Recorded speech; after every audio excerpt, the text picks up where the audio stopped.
কম বেশি অনেকেই কফি খেতে পছন্দ করেন।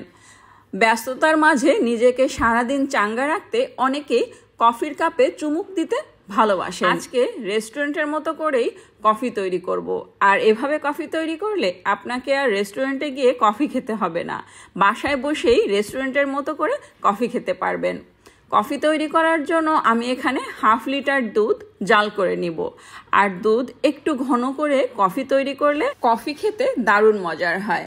আর দুধ জাল করার সময় একটু নাড়াচাড়া করতে হবে, তা না হলে দুধের সর পড়ে যাবে। আর দুধের সর পড়ে গেলে এই দুধ দিয়ে কফি তৈরি করলে খেতে ভালো লাগবে না, পানসে হয়ে যাবে কফি।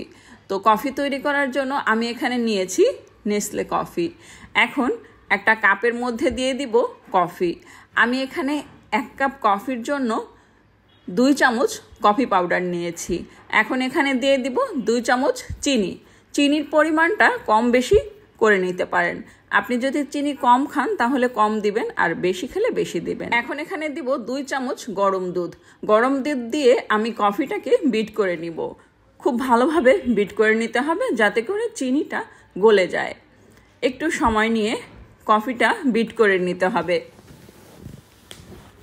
এভাবে কফি তৈরি করলে আপনার কফি একদম পারফেক্ট হবে এবং রেস্টুরেন্টে গিয়ে কষ্ট করে আপনাকে কফি খেতে হবে না, বাসায় এরকম মজাদার কফি তৈরি করে খেতে পারবেন।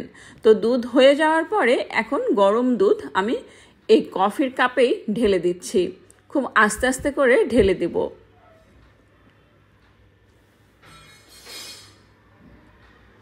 আর এই কফি খেতে দারুণ মজার হয়, যেহেতু আমি দুধটা একটু ঘন করে নিয়েছি। আপনারা চাইলে এখানে গরুর দুধ অথবা পাউডার দুধ দিয়েও এই কফিটা তৈরি করতে পারেন। উপরে আমি একটু কফি ছড়িয়ে দিয়েছি আর একটা কাঁটা চামচ দিয়ে এভাবে নেড়ে চেড়ে দিচ্ছি। দেখতে ভালো লাগবে এবং খেতেও ভালো লাগবে। বাসায় কোনো গেস্ট আসলে আপনি এভাবে করে মজাদার কফি তৈরি করে পরিবেশন করতে পারেন। সবাই খুব পছন্দ করবে, আপনার কফির প্রশংসা করবে এবং আপনার কফির প্রেমে পড়ে যাবে, বারবার আপনার কাছেই আসবে কফি খেতে। হয়ে গেল দারুণ মজাদার কফি। আপনার প্রিয়জনকে এভাবে কফি তৈরি করে খাওয়াতে পারেন।